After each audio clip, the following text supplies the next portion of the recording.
ایک زمانے کی بات ہے کہ ایک بادشاہ جس کی 3 انتہائی خوبصورت بیٹیاں ہوتی تھیں جو کہ بہت خوبصورت تھی اور ان کی خوبصورتی دور دور تک مشہور تھی۔ بادشاہ اور تینوں شہزادیاں اپنی زندگی ہنسی خوشی بسر کر رہے تھے کہ اتنے میں شہزادیوں کی عمر شادی کو پہنچ آئی اور بادشاہ فکر مند ہونے لگا، اور یوں بادشاہ نے تینوں شہزادیوں کی شادی کا اعلان کر دیا۔ پر سب سے چھوٹی اور سب سے خوبصورت شہزادی یہ خبر سن کر پریشان ہو جاتی ہے، کیونکہ شہزادی کسی اور سے شادی نہیں کرنا چاہتی ہوتی۔ شہزادی کسی کو پسند کرتی ہوتی ہے اور وہ اسی سے شادی کرنا چاہتی ہے۔ شہزادی جس سے شادی کرنا چاہتی ہوتی ہے اس کا نام عبداللہ ہوتا ہے اور وہ ایک عام سا شخص ہوتا ہے۔ شہزادی کو معلوم ہوتا ہے کہ بادشاہ کبھی بھی اس کی شادی کسی عام سے شخص سے نہیں کرے گا۔ شہزادی عبداللہ سے ملنے جاتی ہے تاکہ وہ دونوں مل بیٹھ کے کچھ سوچ سکیں۔ پھر شہزادی کو ایک ترکیب سوچتی ہے اور وہ عبداللہ سے بولتی ہے کہ تم گھر واپس جاؤ، مجھے سمجھ آ گئی ہے مجھے کیا کرنا ہے۔ پھر شہزادی بادشاہ کے پاس جاتی ہے اور بولتی ہے بابا جانی مجھے شادی نہیں کرنی۔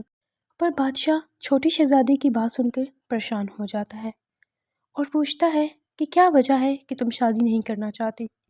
تو شہزادی بولتی ہے کہ بابا جانی میں اس شخص سے شادی کروں گی جو کمکم کے جنگل سے نایاب لال شیر لے کے آئے گا۔ بادشاہ کو شہزادی کی بات عجیب پر دلچسپ لگتی ہے اور وہ شہزادی کی بات مان جاتا ہے، اور یوں باقی دونوں شہزادیوں کی شادی کا دن آ جاتا ہے۔ دونوں شہزادیاں اپنی شادی کے دن بہت خوبصورت لگ رہی ہوتی ہیں۔ دونوں شہزادیوں کی شادی کے بعد چھوٹی شہزادی اعلان کر دیتی ہے کہ وہ اس شخص سے شادی کرے گی جو کمکم کے جنگل سے نایاب لال شیر لے کر آئے گا۔ شہزادی کی یہ بات سن کر لوگوں میں چہم گویاں ہونے لگی۔ یہ بات عبداللہ تک بھی پہنچ جاتی ہے اور وہ کہتا ہے کہ میں اتنا پاگل بھی نہیں شہزادی کے پیار میں کہ میں اپنی جان ہی خطرے میں ڈال دوں۔ اور یہ بات شہزادی کی خادمہ کو معلوم ہو جاتی ہے اور وہ شہزادی کو جا کے بتاتی ہے، تو شہزادی یہ بات سن کر بہت دکھی ہوتی ہے کیونکہ شہزادی کو عبداللہ سے بالکل بھی یہ امید نہ تھی۔ شام سلطنت کا شہزادہ جس کو شہزادی کی اس انوکھی خواہش کا معلوم ہوتا ہے تو وہ سن کر بہت حیران ہوتا ہے اور سوچتا ہے کہ یہ کام وہ ضرور کرے گا اور شہزادی کا دل جیت کر اس سے شادی کرے گا۔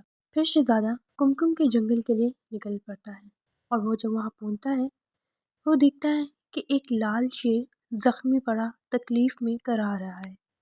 شہزادہ اس شیر کی مدد کرتا ہے اور اس کو زخم پہ مرہم لگاتا ہے۔